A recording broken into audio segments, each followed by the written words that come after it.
What is up, guys? Block FPL here. Welcome back to another deadline stream. I'm at a new location today. That is exciting. Here's my Game Week 6 team. Not changed at all. 0 transfers. Always feels good when I don't have to make a transfer.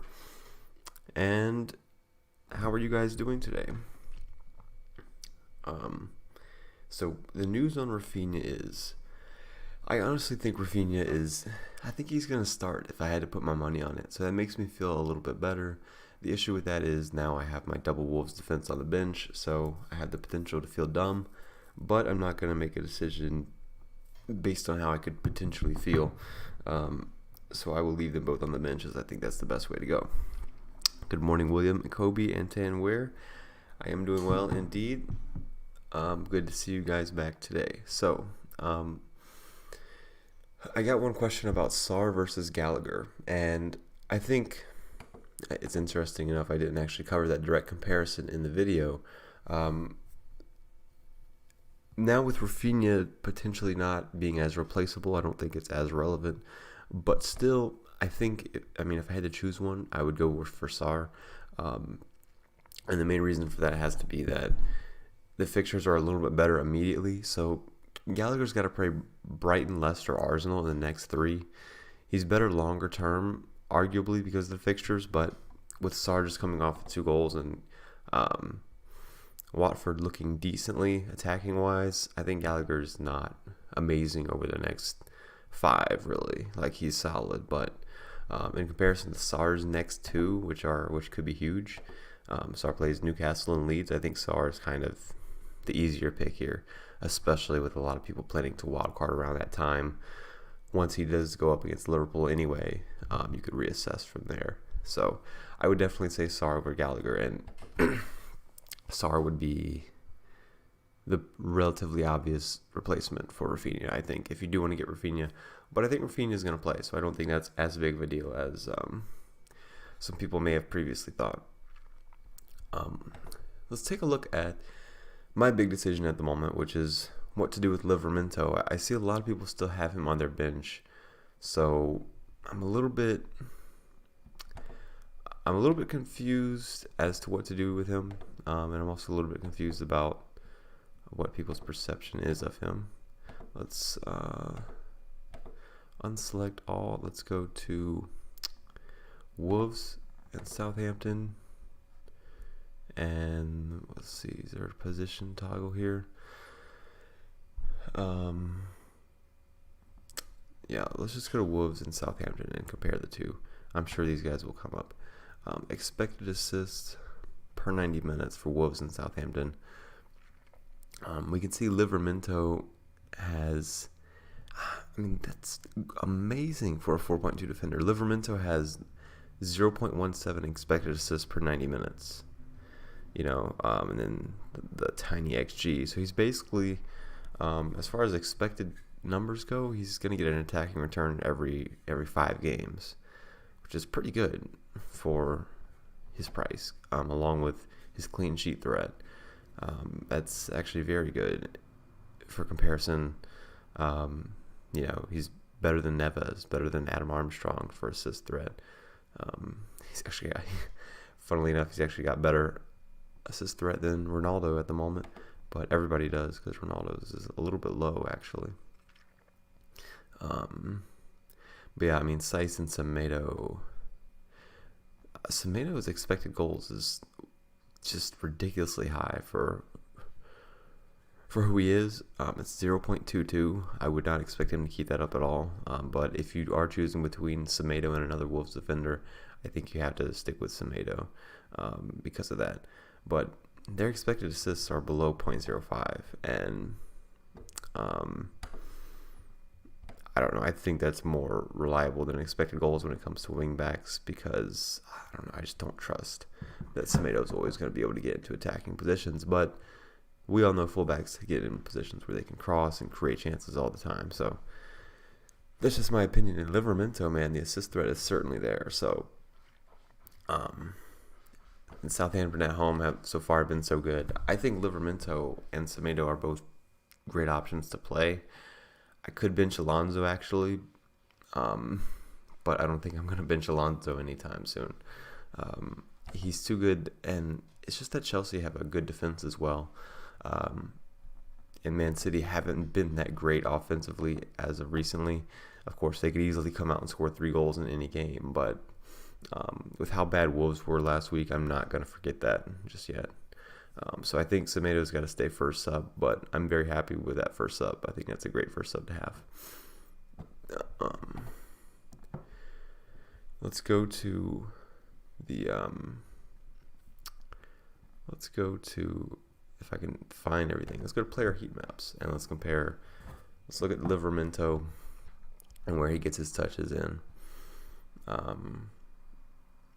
Players like Livramento, if they can become reliable options, they do bust up the idea floating around now of like having, Alonso, Rudiger, Trent, Ruben Diaz, like all of the big defenders, which are all great value at the moment, but all it takes is some great value defensive options to be getting points, and all of a sudden you're just wasting money on more expensive defenders for no reason.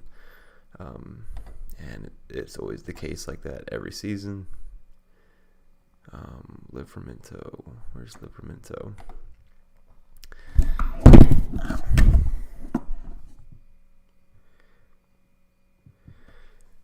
Play Rafinha or Alonso.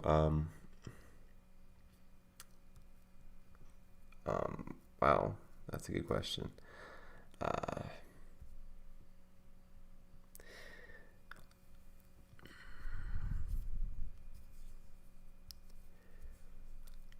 I honestly don't know. I think I would play Rafinha if I had to choose. But if there's any risk, what are the chances that we think he comes off the bench? That would be the main reason not to play him. So if you're confident he starts, then play Rafinha. But if you're worried about sub appearances, I probably just wouldn't play Rafinha anyway. Yeah, I think I would play Rafinha if I had to choose, but I have no confidence in that at all. So Livramento's touch chart. Let's compare it to. All right, let's go all the way to. Let's just compare it to Trent's, just for the sake of looking at Trent's numbers, which we rarely do because he's such a good option that we just have him in our teams anyway. So obviously Trent gets way more in the attacking third. Livramento's looks pretty standard for a lot of the right backs, but it's still pretty good. Like you can see there's a little bit of action in the box and right on the corner of the box, which is better than most people.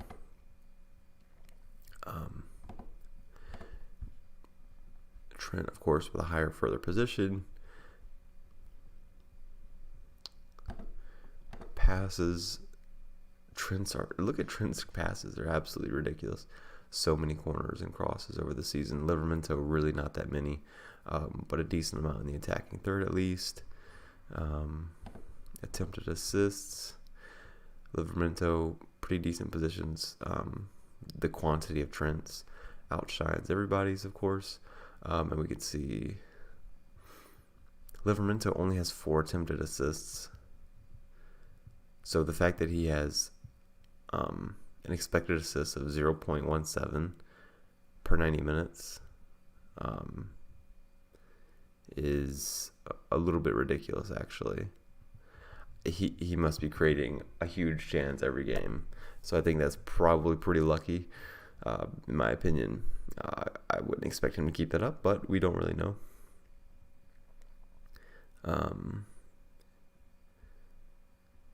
Yeah, no, I'm actually very surprised by that. I'm surprised. So he he doesn't create many chances at all, actually. It's good to know. He just happened to create really big chances. That's how I'm going to look at it. I'm going to look at it. He just happened to create really big chances. I don't think that's an indicator of him always going to be setting up tap-ins or whatever he's apparently doing for a ridiculous high expected assist on so few passes. Regardless, for 4.2, you can't go too wrong for it. It does kind of make me want to switch to Semedo, though. It's such a coin toss, though. I don't think there's any good way to make that decision yet. And not at this point in the season where we still don't have that much data on them. We don't know who's more reliable at this point. Very unfortunate. Am I excited for their new FIFA? That's a good question. I would be if I'm getting it. If I'm gonna get it, I would probably have to get it like today. When did FIFA come out? This is the big question. FIFA 22 release date. But I also want to try to go a year. I also want to go try to, as Velcro the cat yells at me. I also want to try to. Okay, so it's not really out yet. I've seen so much content about it. I assumed it's been out. I'm a little confused. Okay, so EA Play Pro Early Access. Ultimate Edition. I mean, at this point last season, I was already playing because I had the early access, and I'll just have to decide if I'm going to play. I'm either going to commit to it or I'm not going to play at all. But I do want to go take another year off. I didn't play FIFA 20. I played FIFA 19, over 2,500 games. I played FIFA 21, 2,000 games or so of Ultimate Team, grinding away and doing all the packs, and it just takes so much time. It can be fun, but it can also be addicting, and that's not good. So there's better ways to spend your time for sure. I mean, I think for most people that's true. So I'll generalize to the public, as is always good to do.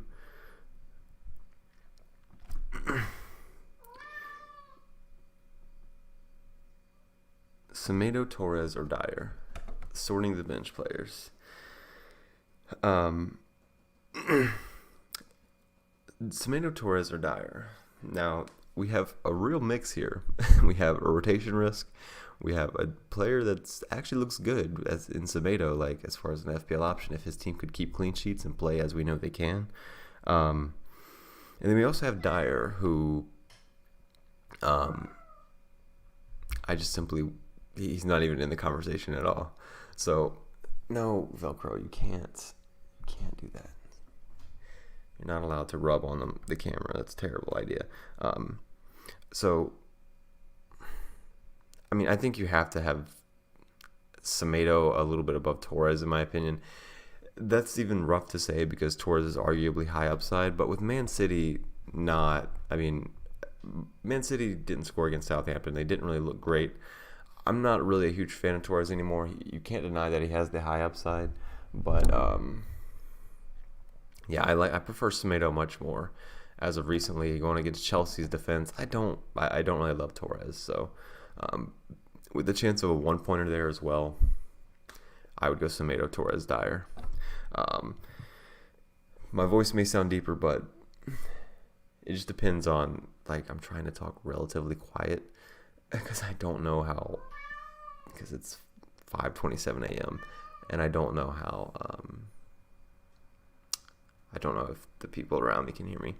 I think there's somebody upstairs, so they may be able to hear me, but again, new location, new things.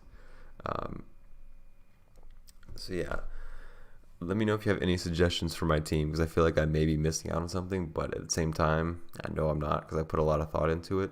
The one player I forgot to mention in yesterday's video is St. Maximin, so we can quickly take a look at him, and then we can go back to chat and answer some more questions that way.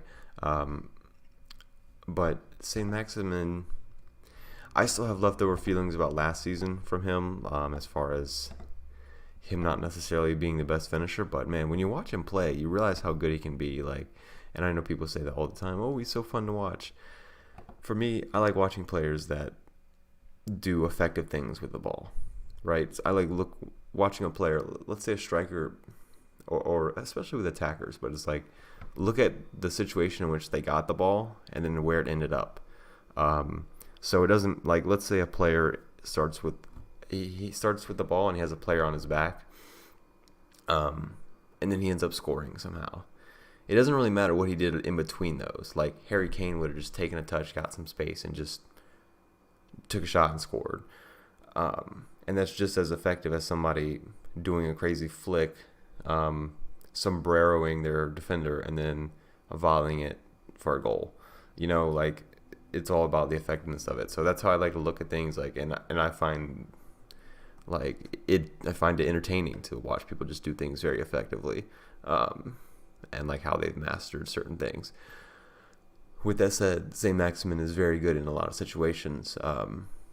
And yes, of course, he is fun to watch. But with the goal he scored last game, I thought that was very good. Like, the way he just kept shifting the ball, it reminded me a lot of Messi.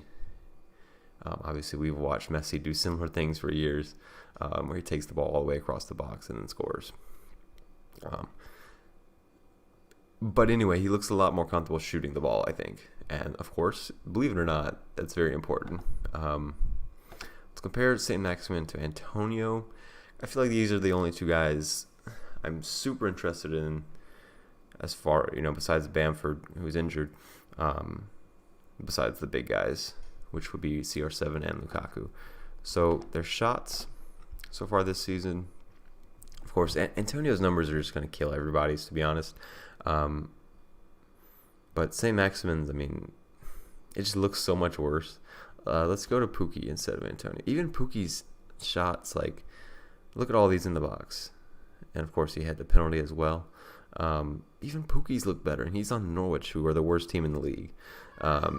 So I'm not sure how I feel about that from a St. Maximin perspective. So let's see, he's got, a lot of his shots are coming from way outside the box. He's got, 1, 2, 3, 4, 5, 6 shots in the box so far. That's not amazing. That's not amazing. His shots number is inflated by some of those really kind of dumber shots he took. But more attempted assists than the likes of Pukki. Let's go to Antonio.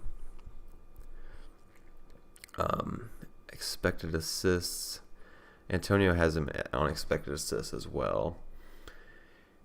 Per 90 minutes, St. Maximin's getting 0.25 expected goals. This is going to be a dumb comparison, but that's 0.3. It's only 0.03 more than Semedo. So it's not looking amazing. 2.2 shots per game for St. Maximin. That's less than Gallagher at 2.5, for example. Only 1 shot on target per game. Really not that impressive. You also got to consider that he's on Newcastle, so he's going to be more affected by bad fixtures than somebody like Antonio. And I know there's a price difference there, obviously, but I'm still just not a huge fan of St. Maximin. Who has he played so far? Because I do want to put them in context. Leeds last week, pretty good matchup for most people. He did get an assist against Manchester United. He had to play Southampton, but they were home that game. West Ham the first week really didn't defend that well that game. Not trying to take anything away from Newcastle. And they also lost to Aston Villa 2-0. But Man United is the best defense they've come up against, and they haven't really been defending that great this season. They haven't played any of the big teams yet to really make the statistics look poor. They do have to go up against Tottenham and Chelsea in the next 5, as well as Wolves, which I don't even know if that's a good fixture or a bad fixture at this point. But overall, they have a lot of great fixtures here, and he's certainly an option at 6.5. But the issue is when you're competing with like 3-5-2s like this, for example, and you're 1 million more than Gallagher, who just got a price rise, and you're, almost 1 million more than Damari Gray, and you're 0.5 more than Sarr, and you're 0.2 more than Rafinha. You have to do something to show why people should put you in their team and sacrifice the flexibility of jumping to any of these options in the midfield, as well as these midfielders, getting more points per goal and getting clean sheet points and stuff like that. He's got to be able to do more than them and make himself a clear option. If he's not a clear option, I think it's an easy pick to go with one of the mids, to be honest. Of course, fixtures could outweigh that as well, but I don't think it quite does at the moment. Obviously, this week, these guys have great fixtures, the Gray, Sarr, Rafinha, and Gallagher crew. So yeah, that's why I don't really mention St. Maximin that much. I don't think, in comparison to some of the mids and even Antonio, if you want to go for a higher price point, it doesn't make him a terrible option, of course. If he goes out and gets a goal and assist, he's always going to be a good option, but he just doesn't quite have the right value in him. If he was cheaper, if he was 6 million or 5.5, things would be a little bit different, but he's not. He's more expensive than some guys that put up a little bit better numbers than him, I would say. And considering their midfielders, it makes it an easy decision, even though it's it's not too it's not like they're destroying him in any sense, but their numbers are better and they're cheaper, and we know that they have end product just as good, if not better, than he does. So he doesn't really come into my thinking too much. Also, with Colin Wilson out and coming back at some point, will that make a difference? We don't really know. Colin Wilson should be back relatively soon, it sounds like, based on this last quote. So yeah, those are my thoughts on St. Maximin. The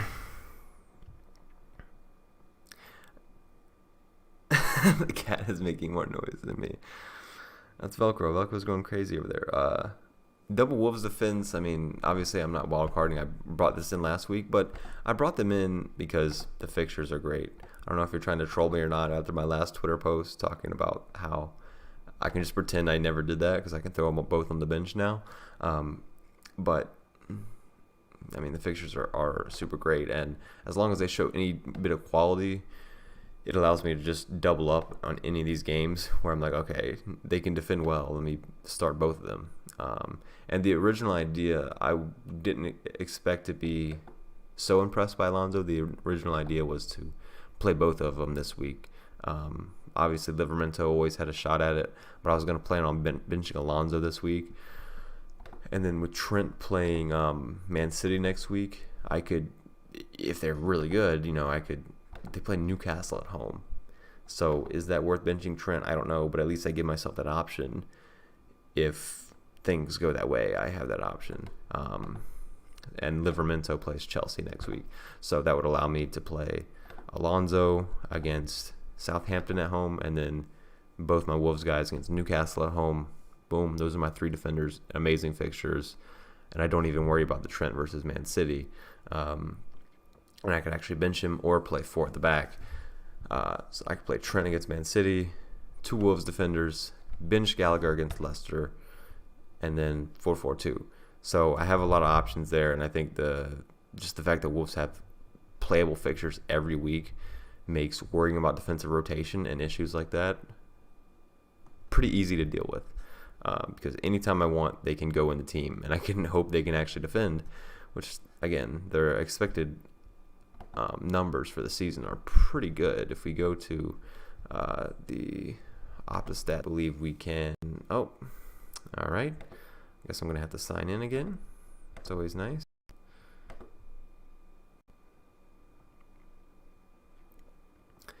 But yeah, so it's just, I thought it was fairly straightforward. I could have gotten Christensen. Instead of Semedo, but I was worried about Christian's rotation risk. Yeah, and I could have got Duffy instead of Marcel, but I think Marcel is a decent enough pick, and at the time, it wasn't too much more expensive. I got Marcel at 4.5, Duffy was 4.2. But yeah, I would want at least one, even if they are a little bit poor with how good their fixtures are. But that is something I have looked at. It's going to be weird selling them ahead of such good fixtures. But yes, getting another Chelsea defender in is one of the things I'm most interested in at the moment, I would say. So my plan to do that is I could potentially sell Gallagher. I could do Gallagher down to a 4.5 and then upgrade whoever I want. Each one of the defenders I could upgrade to Reece James or whoever, really. So that would be an option. And also just finding a way to downgrade Marcel and upgrade Semedo. I have 0.2 in the bank, so if I go Marcel to... I'd have to get a 4.1. I don't know if there are any other 4.1s. And then I could get a 5.5 million defender. So I don't think it's really going to work that way anymore. I would have had to done that on wildcard, I think. Unless Marcel goes up 0.1 more, that would help me. That would help me a lot. That would give me an extra 0.1 of selling value.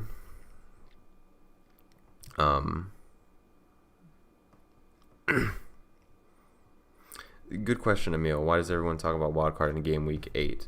Well, I think a lot of the reason is Chelsea around this time in general. So, I mean, game week 7 works for Chelsea as well. But if you wildcard in game week 8, you still get these great fixtures for Chelsea. And, of course, they're looking like the best team in the league, or, at least one of the best 2 or 3. Well, I'd say the best top 2 teams in the league at the moment. I'd probably say top 1 best team in the league at the moment. But Chelsea fixtures are certainly one reason. Also, Liverpool play Watford that week. A little added bonus. I mean, these fixtures aren't amazing, but I don't really know. I have no idea. I'm gonna go on the little knowledge I have as I go along. I think the other main reason is Cristiano Ronaldo and Manchester United. People want to sell these guys for this run of fixtures here. So selling United, if you don't have Trent already, it would be a decent time to get him, I suppose. But mainly selling United and buying Chelsea, I feel is a reasonable enough big deal for a lot of people. For my team, for example, it would be a decent time. If you wanted to sell Sarr, you could sell Sarr because he's going into Liverpool at home. People have Damari Gray. Never mind, it doesn't really work with Gray. Who else is there around that time? I think Tottenham, maybe. I mean, Tottenham played Newcastle, West Ham, Man United. I don't know. I think those are really the only main reasons. I thought initially, I mean, obviously I wildcarded last week, but I thought game week 7 was going to be decent. But you know what? I'm happy with when I wildcarded, to be honest. I think it made sense. It gave me like 20 points last week, probably more actually. But yeah, I would say selling United is probably the number one reason for that. I mean, you got to think how many Man United players a lot of people have. A lot of people still have Shaw. A lot of people have CR7. A lot of people have Greenwood. And, some people are still with Bruno. And getting rid of someone like Ronaldo and Greenwood together, it's sort of a lot of money that you are going to want to move around, and it makes it easier to do that on a wild card. And more importantly, I think, than just worrying about the fixtures is that I think that's going to be a time where people are like, all right, I got a wild card at some point. I have reason enough to do it. There are some fixtures that coincide with me doing it here. But that's probably going to be a time for some people where they just realize I've got some players I just need to sell. I've got a wild card at some point, or else I'm just going to be sitting with a bad team waiting forever when my moment's going to pass me by when I should have just done it weeks ago. So it also coincides with, like a reasonable halfway point to game week 16. And it's a pretty balanced approach from that perspective. But yeah, selling Ronaldo then is something to think about as well. Like if you are wildcarding now, that could be a reason to not bring him in. I think I still would. I mean, I want Ronaldo against Aston Villa and Everton. He's got what? Like 13 shots in 2 games. It's just ridiculous. I mean, one of those games was against Newcastle, and that's just way too good to be true for somebody like Ronaldo. But I'm going to be happy keeping him. I'm going to see what he does in the big games. It's going to be exciting to see. But I think we get a little tester against Leicester to see. It's going to test United on the road, and we'll see what happens then. But going into Liverpool, Tottenham, and Man City, I could certainly consider selling him. But is Tottenham really that tough of a matchup? Depending on how well they attack, they've got 2 home games. Like they're very keepable. And then they have Watford. Chelsea isn't great either. But really the only terrible matchups are Liverpool, Man City, Chelsea. And that is 3 out of 5 of that run. So it's pretty rough. He probably won't be worth his price for that run. But is it really worth 2 transfers to sell him out and then bring him back in? I'm not entirely sure yet. Of course, you also lose out on one of your captaincy options for a lot of those weeks. But if you do manage to hold him through, I mean, this is going to be, we're talking way in the future now, but this run here for United is going to be a little bit insane, followed by another immediate terrible stretch.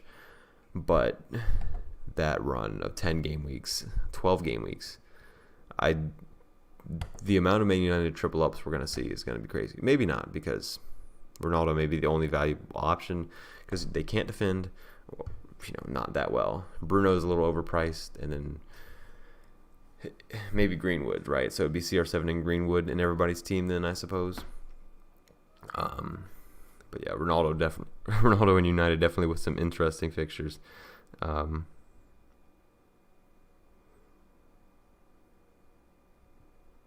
Thoughts on Jota more long term? Sorry, I'm just getting around to this. Jeez. But Jota, well, let's take a look at Liverpool's fixtures. Pretty balanced fixtures overall as far as like some good games, some bad games. I think Jota on his own, on most sort of seasons and formats, would be fine. Of course, I thought really hard about getting him, but there's two issues, and one issue is one you never really want to have to deal with, and one is like the fact that can we even trust him now? Like as a player, can we trust him to score goals? I don't know if I really want to be dealing with that at the moment.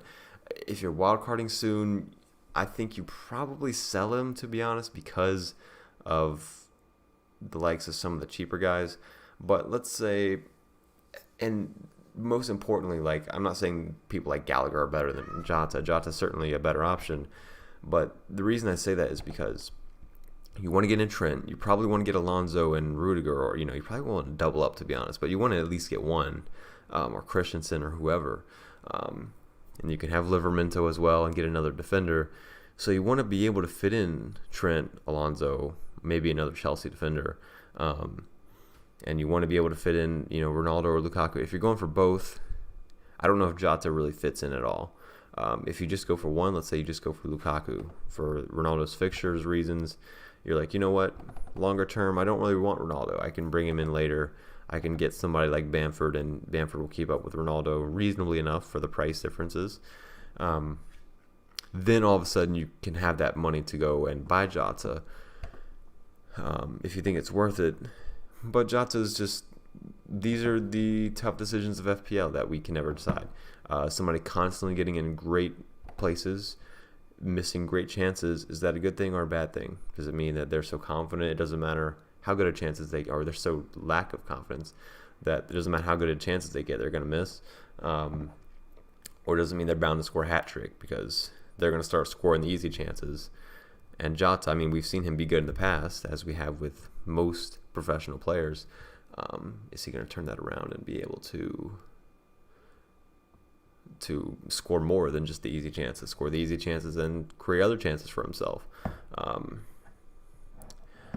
I'm not really sure. I think with Firmino and the risk of rotation there at some point, I think Firmino's still going to be out for a while. I'm not too worried about that yet if I was a Jota owner. I think at the moment, I think you probably have to keep Jota one more week against Brentford. Unless you're wildcarding, of course, then you consider selling. But I think next week would be a decent time to sell if Jota still looks reasonably poor. At this point, you do want him to just score and get some confidence back. He's blanked 3 straight games. One was against Chelsea, fair enough. He played 47 minutes. But then they played Leeds and Crystal Palace. Liverpool scored 3 goals each time. Jota didn't do anything. Could have scored them both very easily. But still, the fact remains that he didn't do anything. He had the chances and he didn't perform. And Firmino is now 75% chance of playing. After Man City, we have an international break, and then we're going into game week 8 against Watford. I don't know if I want to be dealing with that. So if you have a chance to get rid of Jota soon, that probably is the play. Game week 7. Maybe this week because Brentford, you could say they have a good defense. And this week it's a little bit rough because you could make a transfer like Jota to Gray or Sarr, who have amazing fixtures this week. Gray against Norwich, Sarr against Newcastle. So I would, if somebody told me, I did Jota to Sarr or Gray, especially Sarr, I would be like, fair enough, that sounds like a solid transfer. So with that in mind, I think Jota's probably overall a sell for me. But he's got such high upside that you can't ignore that. So if you do end up keeping him longer term, the main issue really would be the Firmino thing and the minutes issue of Jota, him being subbed off. And if he is going to start, how long it's going to start for anyway.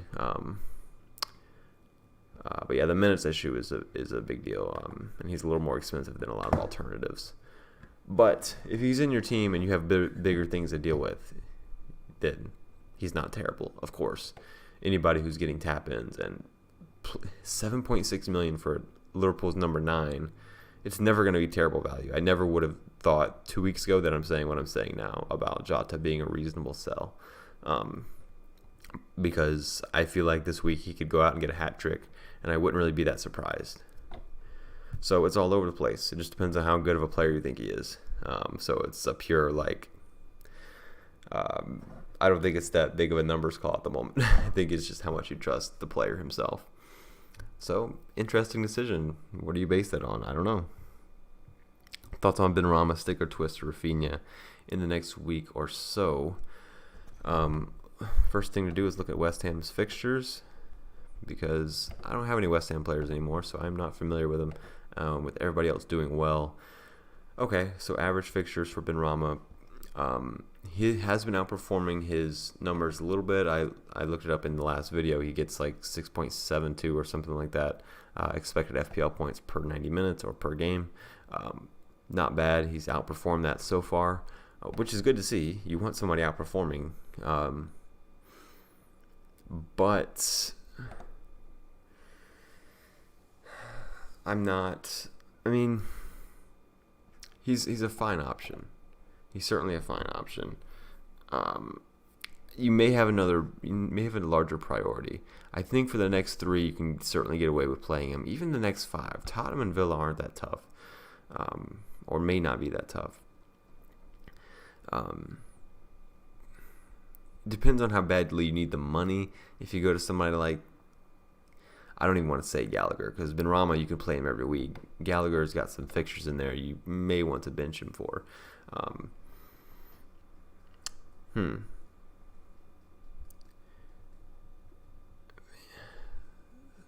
Rafinha at the same price. I mean, Rafinha's goal last week was so lucky.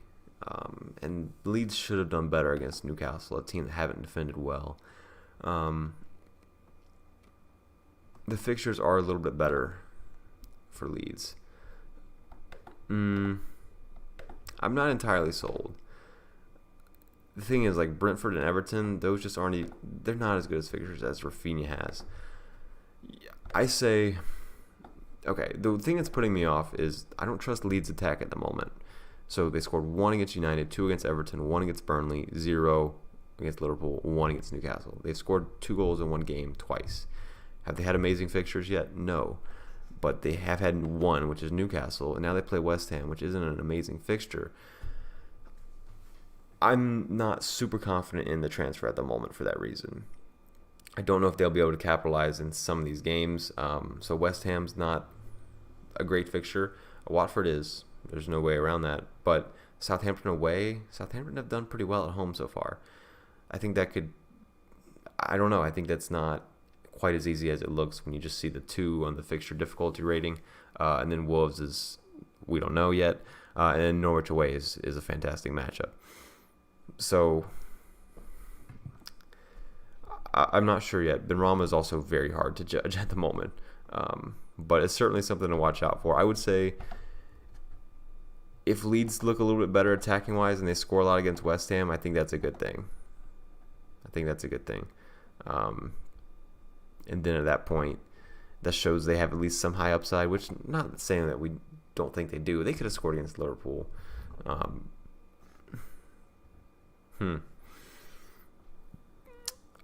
don't know. It just depends on the rest of your team. If that's your highest priority transfer, I think it's worth it. But I just feel like there may be something else out there where the chance of gaining points is a little bit higher. And that's the final answer. Thoughts on Reguilon to Alonso, which is what Kobe did.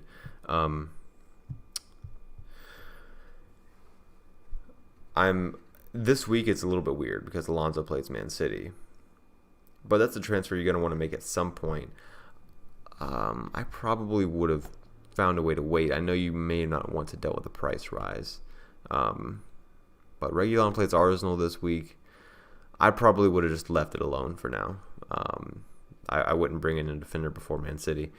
But if you're going to bring in any defender against Man City, it better be Trent or Alonso, the two best attacking FPL defenders for the past. I don't know how much you can doubt them ever.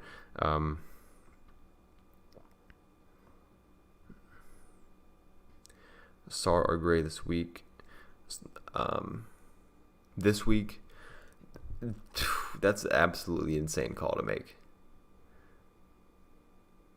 Because Gray has a little bit better matchup. I'm still going to go with Sar, though. I like Sar too much. Semeido's on the bench because Southampton have defended well at home, and I have to pick somebody to be on the bench, unfortunately. Semeido versus Livramento is a very tough decision. Yeah. The thing is, like, they both have a great chance of keeping clean sheets. I really don't know. It's a complete toss-up. They both have decent attacking numbers. Semeido with the goal threat is very threatening. Who would have thought? But I don't know. If I make any last-second change here at the last second, it's going to be that. It's certainly going to be that. So Mohammed, my initial plan was to actually, I was looking at any possible way to bring in another Chelsea defender. So anybody I could sell to bring money in to upgrade to a Chelsea defender for this run of fixtures, that's my transfer plan. So it's very vague, but that could be Gallagher downgrade, that could be Marcel and Semeido downgrading one to somebody very cheap, which seems a little bit risky because I could be getting, like, I could do Marcel to a 4-0 and then, like a non-playing guy almost, just so I could get the stability of playing a Chelsea defender every week. And I think that may even be worth it, even though I'm sacrificing some depth there. That actually could be the way to go. Good luck, I feel. Should I play Rafinha, Rondon, or Kyle Walker? Don't play Rondon. Actually,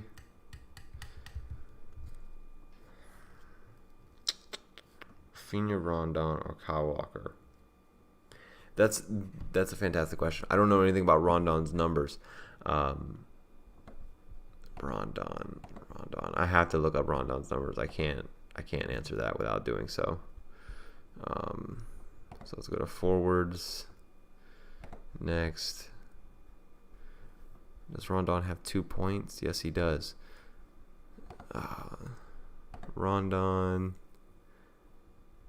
2 shots against Aston Villa. Okay, fair enough.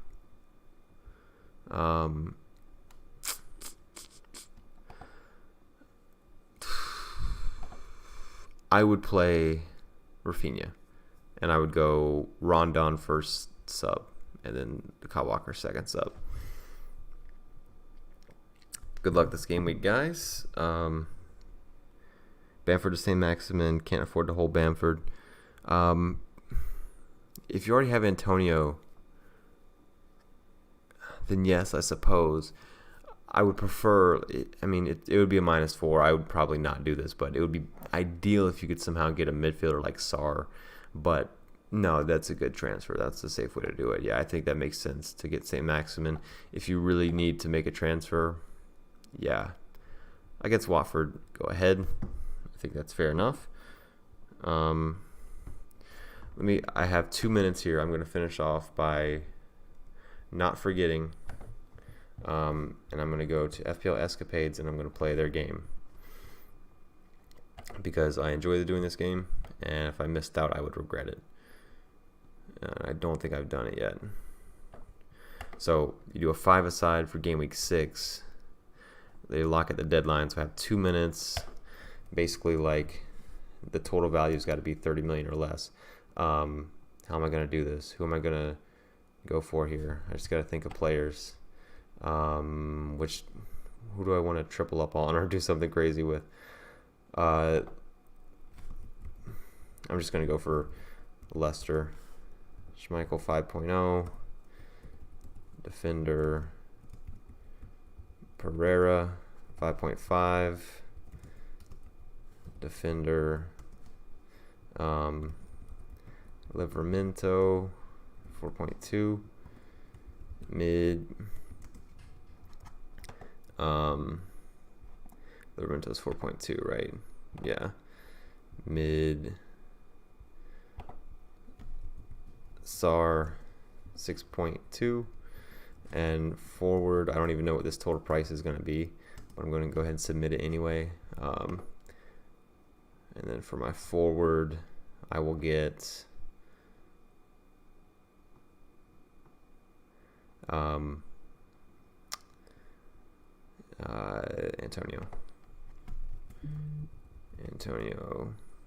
7.8, if that's even correct. Now it's already 6, so who knows if they actually accept my thingy. Antonio 7.9.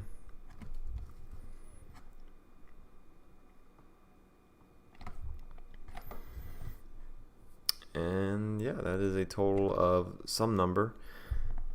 This is a total of 10.5, 14.2, 20.4, 28.3.